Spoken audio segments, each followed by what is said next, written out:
Humanity born. Where in the world do we come from? How did human beings get here at all and become what we are today? We've been exploring that through looking at the intersection of non-duality and native spirituality, and the kind of the twist we're trying to look at is non-duality is a tool for a person to find out who you are without any of your extraneous conditionings. Who is it who's underneath that?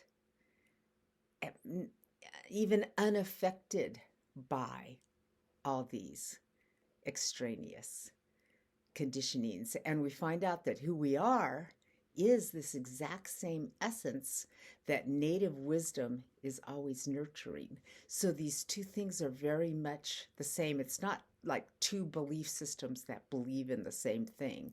It's two totally different worldviews that we can intersect now here in the present in a very interesting way. So looking at it from this point of view, where did humanity come from? We've been talking about language and how language influences our worldview, and we've been talking about history and how the kind of history that we've been told, when looked at from the point of view of a real human being, doesn't make any sense. How did we get such big heads? This is a really a deep question for anthropologists. They see the fossil record and they're like, well, heads started getting bigger and babies started getting born earlier and women's hips got wider, but nobody really talks about like what was that like? How in the world did that actually happen for the actual people that were evolving? We were very much like us even before our big brain evolved. You look at chimpanzees running around. The moms have babies and the babies hold on the fur. It's this little teeny tiny baby. And, after a while, the little baby's running around. Human beings are like years before they can like really run around on their own. That is a lot of childcare. And I want to tell you something that nobody's ever seemed to notice is that all that childcare kind of would have had to come from women. Women were there. If you've ever raised a baby or been around children, you'll realize that this is a hard job, raising babies. Babies, a baby will be born, 7 pounds, 12 pounds, something like that, very quickly. Will grow into where you're carrying around like a 30-pound child. That is a pretty significant amount of weight for one woman to have to carry around, particularly then if you have another child. So what we're starting to learn from the history of native wisdom is that really, really lots of people were involved in raising this child. So it wasn't just logically, we can look back and see that it wasn't just that heads started getting bigger and women's hips started getting bigger and that babies started being born earlier. Someone had to be taking care of those babies. And something that has just always intrigued me is, at what point in this process were carrying devices created? Like there's really lots of women who will wrap a baby like in a shawl and carry the baby on your back. That makes it way, way easier to do it. But, which came first, the chicken or the egg? Obviously, the baby with the bigger head came way, way before some sort of a wrap to carry the baby. So the thing that must have happened was the connection between people grew strong enough where everybody around was helping the mother raise this baby. You just simply cannot hold a baby all day long if you're just one person with a baby. You gotta put the baby down. Even if you're a mom and a dad with the baby, you have to put the baby down. I mean, even if somebody was totally bringing the new mother all the food so she never had to leave, you have to put the baby down. And if there's no place that you can safe that you can put the baby down, that means they had to carry the babies all the time. It just only makes sense that the babies were not put down. So when you start looking at this with the idea that we were talking about in the last video with the evolved nest, this is an idea that Darshan Narayana has come up with, that human beings need to be raised in this amazingly tight, caring nest in order to reach our full potential. Then you realize that, oh, this nest must have evolved a long, long time ago.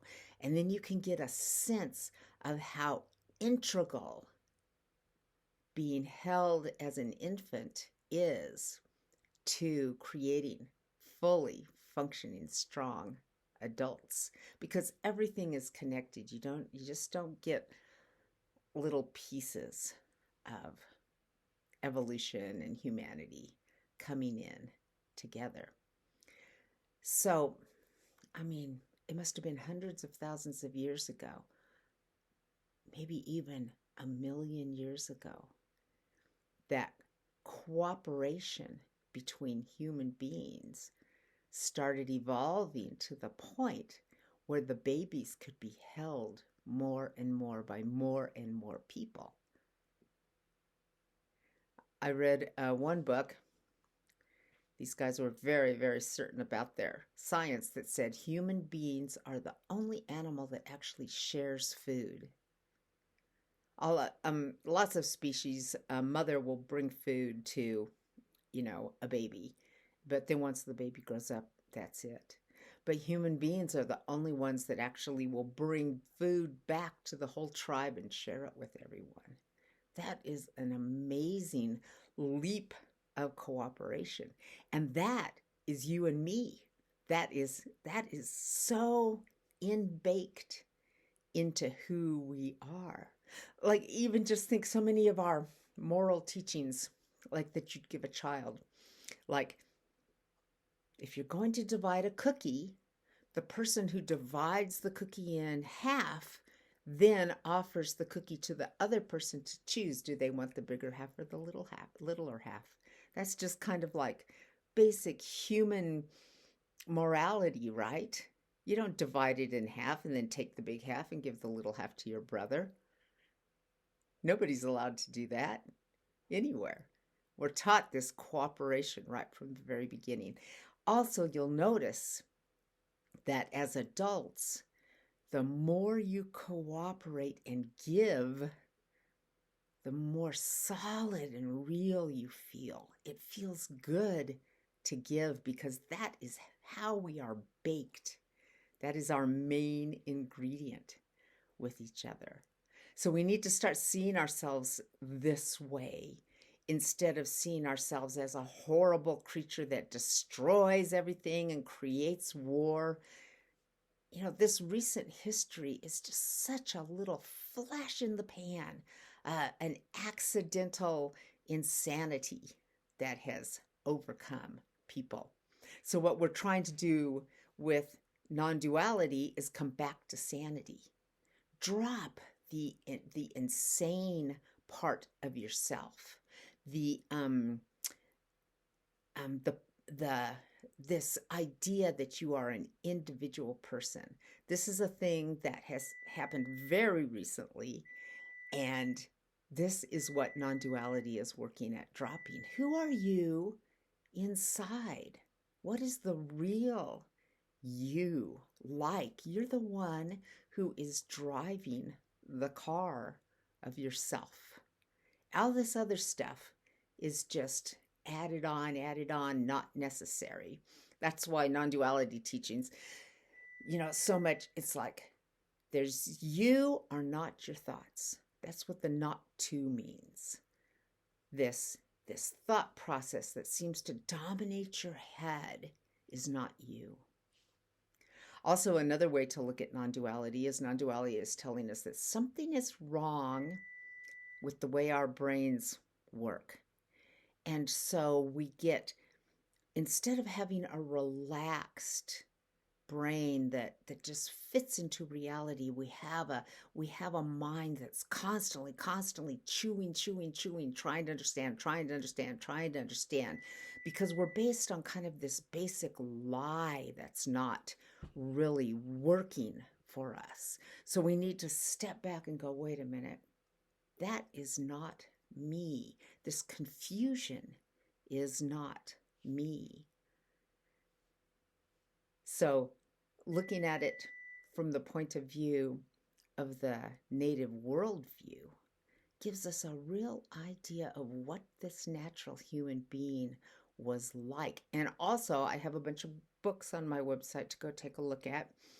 You'll find when you really read these native worldview books and stories that there's rules about how to be a really good human being that doesn't get trapped inside this head of selfishness that we all seem to carry around.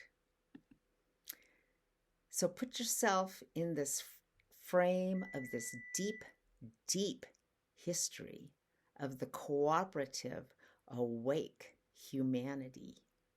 This is what we're looking to join as we remove our false self from the real.